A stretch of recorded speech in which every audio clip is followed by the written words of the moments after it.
Hey, it's CurlyHairedVanguard, and we're doing some more. Oh, I'm going first.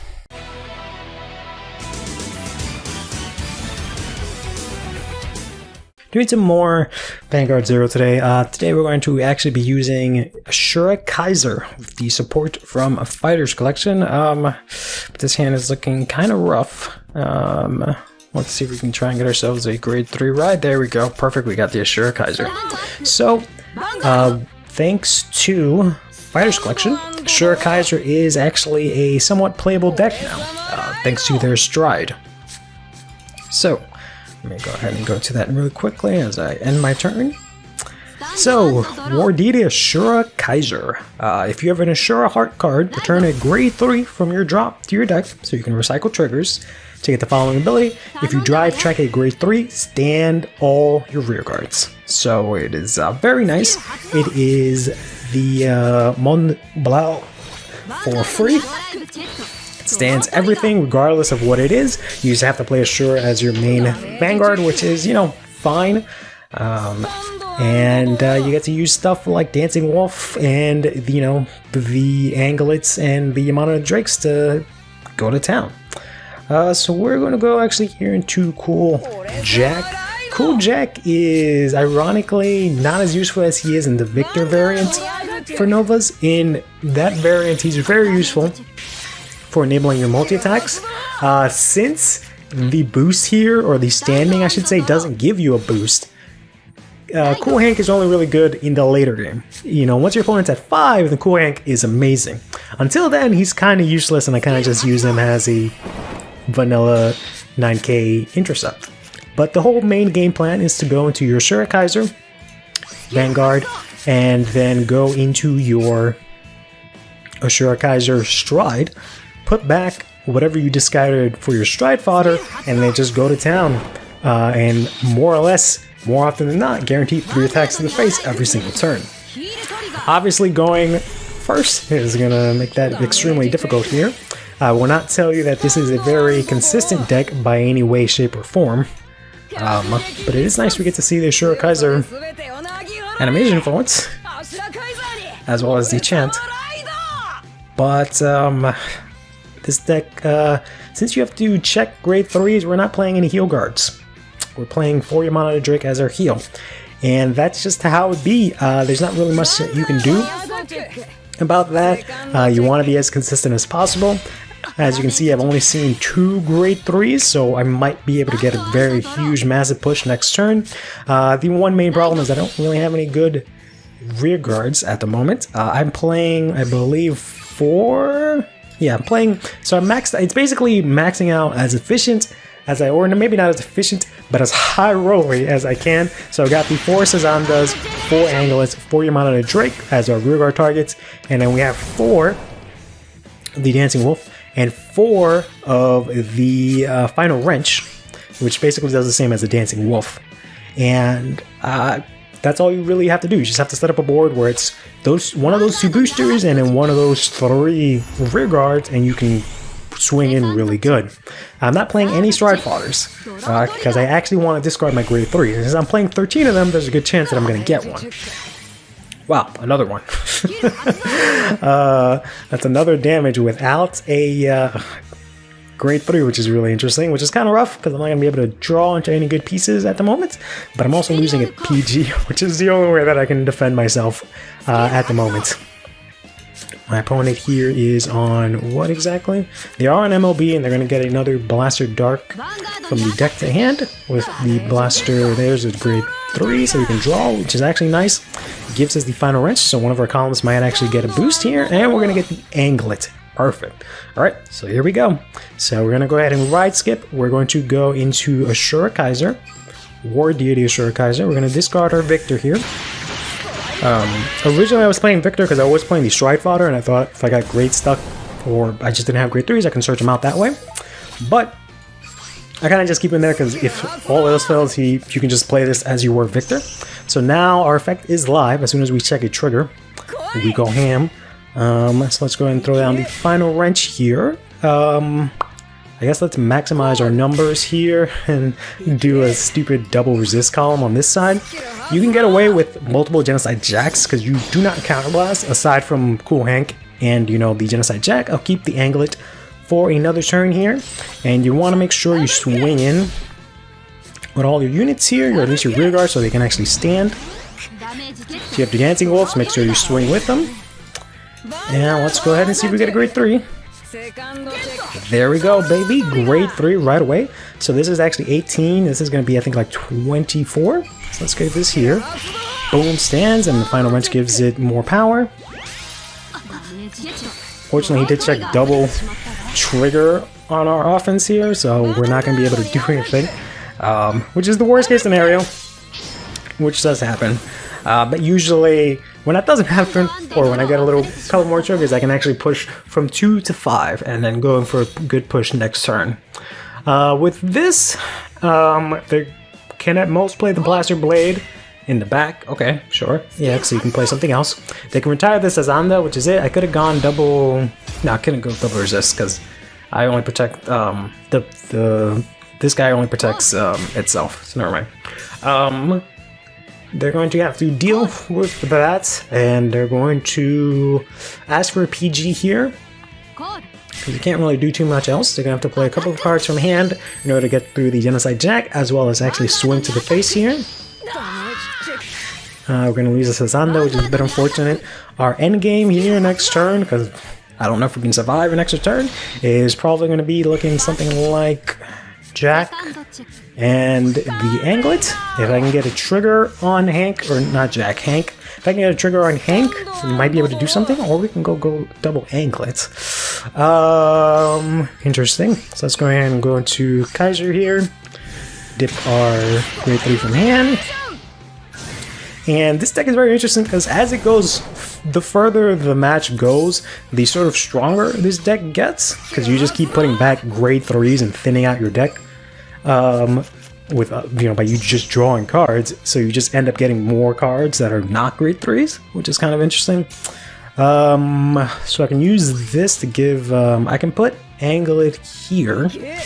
I can put Hank here and use this to give Hank a little extra boost here. So let's go ahead and swing in here, and then swing with Hank.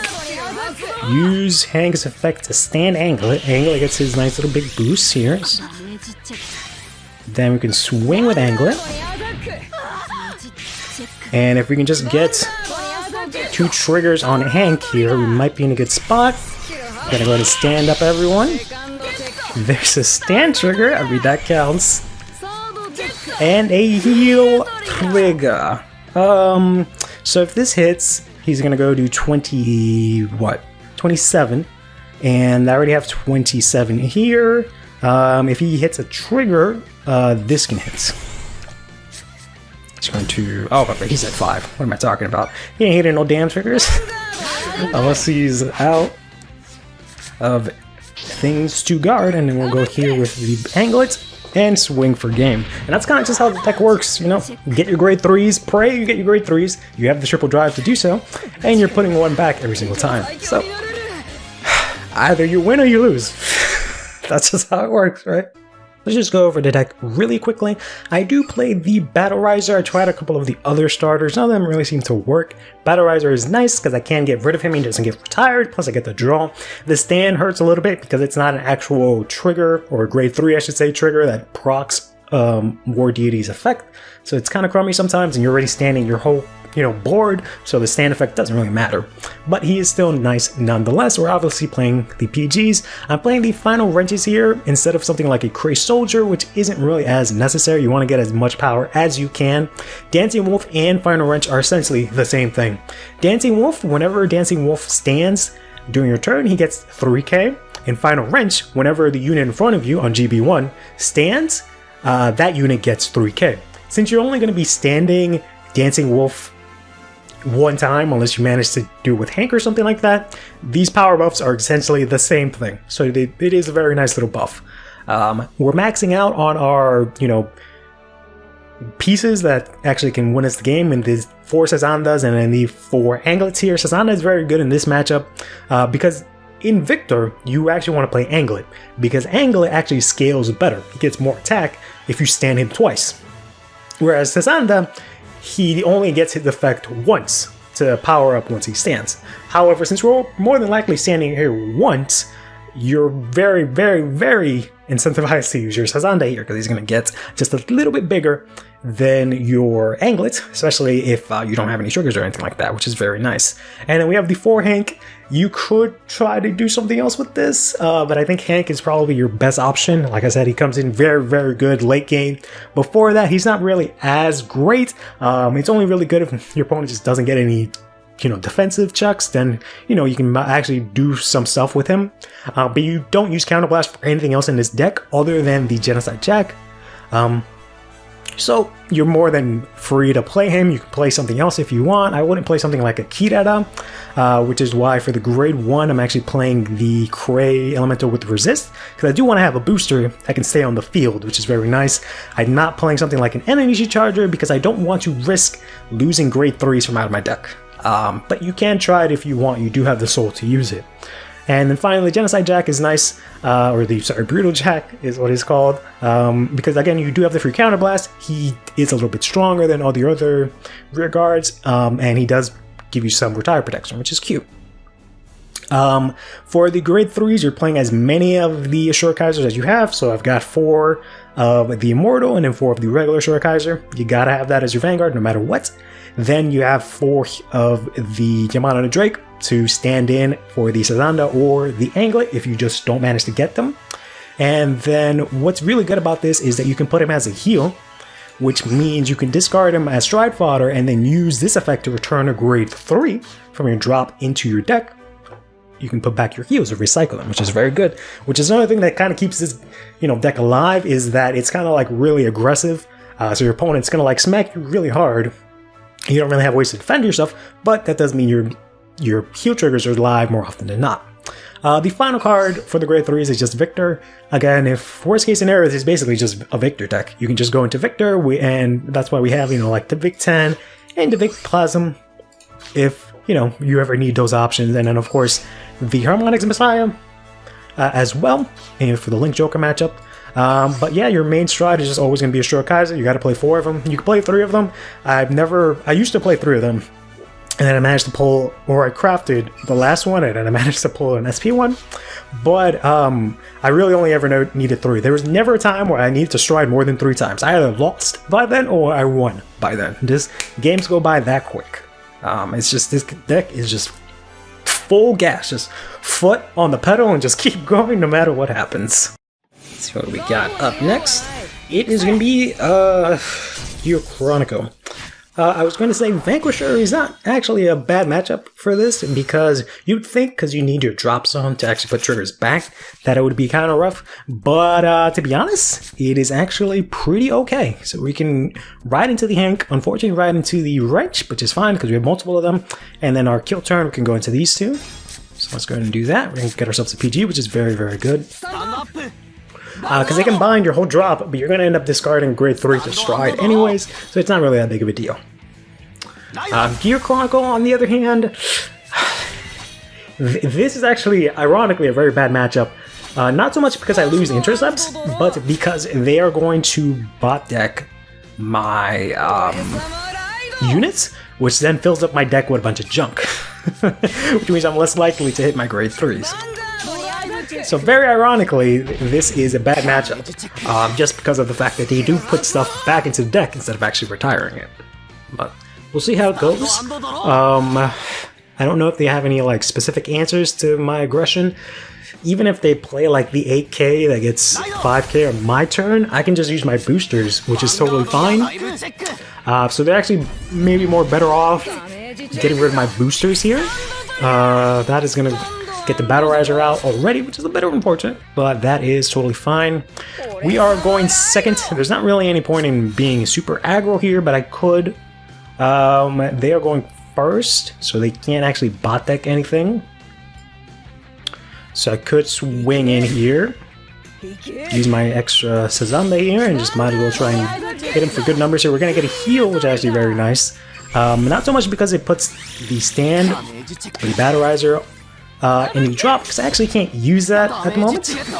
But it does put a heal that I can actually pull back, which is very nice. I'm also in a very bad spot because I need a grade 3 right now, so I can discard, but let's hope that we can actually get that. If not, I'm going to have to hard stride with Hank and one of the anglets, or something that I draw. Let's get nice with the Chrono Jet.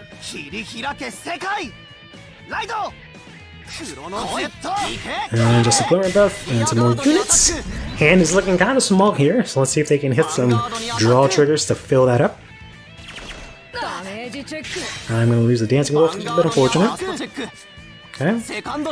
Nothing, and a PG goes to the bottom, which is very good for me, especially if I can hit a grade 3 here. I do not, which is very not good for me. So that is fine. So I can play super ultra mega aggro here and actually get rid of the PG and the Hank. But because I don't think I can reasonably use Hank. I mean, I haven't seen any grade 3, so it is possible that I can use Hank. I could just play it safe, but then I won't really have anything. So I think I'm actually going to do that to get rid of the PG here. Hard stride over here into the Asura Kaiser. See if you draw something good. Ooh, actually, that's actually perfect. Let's go ahead and use that. Make sure you don't forget about this effect. Put back your heal. And I think we'll just go full gas here, since this does scale a little bit better. Let's go into this. And we have to swing in full swings, so we can stand everyone and get the massive power buff. Since I literally have every trigger in deck except one, I'm hoping I'll hit one here. There we go. Let's go ahead and give this to this, so that gets huge. Baka baka baka baka bam. Everyone's big. We're gonna whiff another heal, which is to be expected because we're pushing super hard here, which is fine. They're gonna get hit here. I'm pretty sure all of our attacks hits here, because this is gonna be 28. Even if they check a trigger here, it's just gonna go to 26, and this is gonna be 29. So we actually push our opponent all the way to 5 from 2, and we're at 1 damage, which is very good. Only 2 cards in hand. They can at best bot deck and swing 3 to the face. They could go into the Epic Makefair, or they'll probably go into not Lost Age, but I think Kronos Command. They're actually gonna go for Mystery Flare. This is the second video in a row where my opponent decides to go into the Mystery Flare. I mean, that will help you catch up, especially with only 3 cards in hand. That's probably your best bet. I think the Kronos Command is the one that's bot decks everything. That would have been the most effective one since I only have 1 card in hand. But, you know, if you do get the Mystery Flare effect, you might win. You know, that is going to be presumably 5 attacks between 2 turns. You could win that way. Well, let's see. He actually doesn't have anything else but this Stride Fodder here. He must be playing crits, I'm guessing. Otherwise, I don't understand how he hasn't hit any draws. There they are. So he's unfortunately got a bunch of cards in hand here. Let's see if the gamble paid off for him. He is not going to get it. So we should presumably be able to win next turn here. If I can get a grade 3. If not, I guess I can just go into Asura Kaiser and finish it off that way. Nope, never mind. We are the best players in the world. I don't know what I say we, it's me. Me, only me. I'm the best player in the world. And we're going to go ahead and just stride into Asura Kaiser here. Draw a grade up, even better. I was going to say draw into, what's his face? An intercept that I can use. But we'll actually get the drawback because our heal will not actually activate. And let's go ahead and see if we can finish this off. Swing in here, proc his heal guard. He, I think, has at most... I think that was the only guard he had in hand. There we go. Everybody gets to stand up. Everybody gets a boost. We'll balance it out here. He actually managed to draw a PG off those draw triggers. So let's go into the weaker attack here. Wow, he got 2 PGs. My man, managed to get 2 PGs from 2 draw triggers in a row. Very good, because I believe he only had 1 card in hand and he hit 2 draw triggers. He's not going to get the heal, it's going to be the last PG, and that's going to be the game. That was... I got to stop smacking my mic, sorry about that. That was very good. kind of really high rolled, really luckily for our side. And to be fair, I did have to hard stride. I did go second, so there was that advantage. But yeah, Asura Kaiser, kind of lit. But in any case, I've been CurlyHairedVanguard. Take care of yourself.